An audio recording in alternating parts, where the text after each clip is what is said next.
Il va y avoir des travaux encore sur les luminaires, notamment sur les lampadaires qui sont à plus de 7 mètres, donc il en reste encore des anciens lampadaires, encore des globes, des anciens globes, notamment je pense à la route du Mans, juste à l'entrée, route de Parigny-les-Veilles, et puis il y en a encore dans le centre-bourg de l'autre côté. Donc on ne va pas changer carrément les mâts, c'est simplement la crosse avec le luminaire qui va être changé, qui va être en LED, et on va passer après en éclairage en LED de partout. Sachant que c'est une compétence de Le Mans Métropole. Tout à fait. Mais je signale comme c'est... Oui, mais c'est pas sur notre budget communal. La rue des Sports va être refaite aussi entièrement au niveau luminaire. Donc normalement ça devrait commencer début avril, semaine 14. Le rond-point du Petit Plessis, le rond-point où il y a la coiffeuse des 8 à 8, sera refait aussi au niveau de l'enrobé. Ça, c'est des travaux qui appartiennent au département. Donc on n'a pas de date des travaux, mais ça va être refait. Et puis j'ai un document, donc ça s'appelle le DICRIM, c'est un document d'information communale des risques majeurs. Donc les risques majeurs sur la commune, donc on a eu depuis les feux de 2015, on a eu plusieurs réunions en préfecture, donc avec différents services. Il y avait toutes les communes qui étaient concernées, et notamment les services de la DDT, l'ONF et le CRPF. Suite à toutes ces réunions-là, il a fallu sortir ce qu'on appelle un document, le DICRIM. Donc je ne peux pas le faire passer parce qu'il faut que ça soit validé par la préfecture. Ça relate un peu tous les risques, on va dire, accidentels, notamment les feux qu'on avait eus en 2015, ce n'étaient pas des feux naturels, mais des feux accidentels. Et on reprend aussi tous les problèmes naturels, la sécheresse, les inondations, tout ça. Et dans ce petit fascicule-là, on prendra les bons gestes à faire et à ne pas faire, et il y aura tous les numéros à contacter en cas de pépin. Merci. Alors moi je voulais vous parler du transfert des archives, parce qu'aujourd'hui on a le local rue principale qui devient exigu, qui se dégrade par son âge malheureusement. Les planchers, il y a les planchers, il y a l'électricité et on a constaté aussi dernièrement il y avait la toiture. Donc ce bâtiment qui est situé je veux dire, sur 3 niveaux aujourd'hui a du mal à être adapté à recevoir des archives qui sont de plus en plus lourdes pour un coût de réhabilitation très élevé.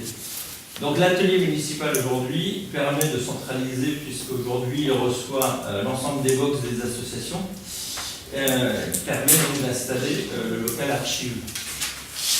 Je tenais également à féliciter l'ensemble des employés municipaux pour leur qualité de travail et leur précision. Ils nous ont permis d'avoir un local neuf avec l'isolation placo, peinture du sol au plafond, l'éclairage à LED, un chauffage, et tout cela pour un budget de 3 700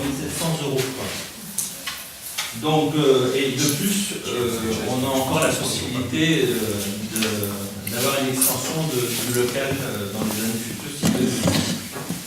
Et donc le transfert se fera dans le courant du mois d'avril. Voilà. Ok, merci Dominique. Vous avez quelques infos sur les manifestations? Oui, beaucoup de manifestations à venir, donc notamment trois importantes. Ce samedi déjà, samedi 23 mars, de 8h à midi, place de la mairie, il y aura la journée citoyenne. Alors la journée citoyenne, il y aura d'abord des ateliers participatifs où de nombreux Lillois se sont déjà inscrits. Il y aura notamment la création de 3 jardins potagers aux douves, création d'un carport au tennis, nettoyage des fossés, réfection de la cour, des locaux culturels, notamment des peintures de la fresque sous le préau et des bancs, création de ponts béton pour lester des stands ou autre chose, peinture d'un porte-vélo, atelier cuisine. En animation proposée sur la place, il y aura une visite guidée par M. Chartier, que l'on remercie d'ailleurs, à pied ou en calèche. Donc voilà, visite guidée de Gonel, je ne peux pas préciser. Ensuite, il y aura une information sur les frelons asiatiques, une initiation au premier secours, et notamment comment se servir d'un défibrillateur. On aura la chance d'avoir les résidents de la Rose des Vents qui viendront nous voir. Et puis le foyer d'aide qui viendra participer en amenant les collations aux personnes qui sont sur les ateliers. Et la commission jeunesse aussi qui sera présente. Donc voilà, vous pouvez toujours venir, notamment sur les animations, c'est ouvert à tous les jeudis mois. Une autre manifestation à venir samedi 30 mars, de 10h à midi. C'est donc une opération Un bébé, un arbre. Cette année, pour information, 21 arbres seront plantés.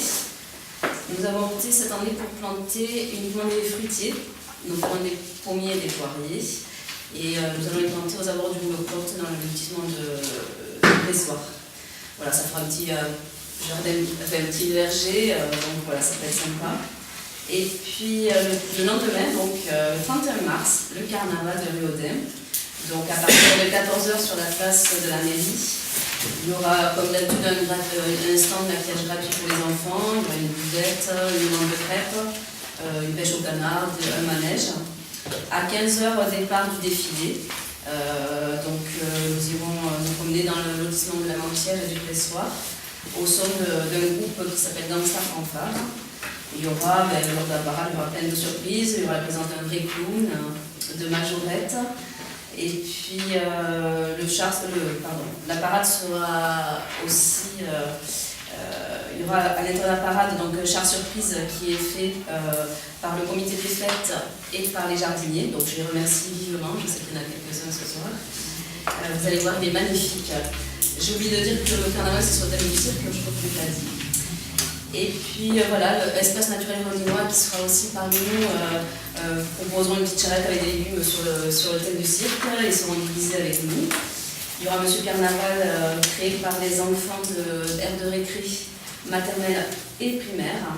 Et puis voilà, et puis ensuite, comme d'habitude, on reviendra sur la place de la mairie après la parade pour brûler Monsieur Carnaval. Voilà, donc je vous invite à venir nombreux. Et puis j'invite surtout le soleil qui sera avec nous ce jour-là. J'ai vu, non? J'ai pas dit que vous êtes crêpes, là, c'est. On dit le tarif. J'ai pas dit le tarif des crêpes, mais il y aura des crêpes, du vin chaud, des boissons fraîches. Voilà. Je vends.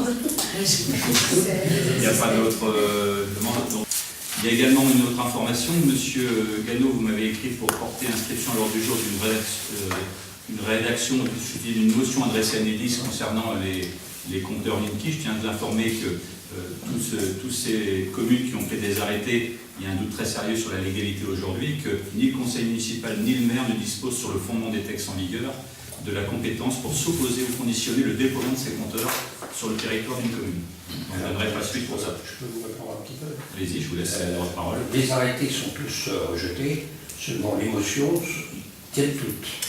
C'est-à-dire que la motion permet de dire aux habitants, si vous voulez, vous pouvez vous opposer.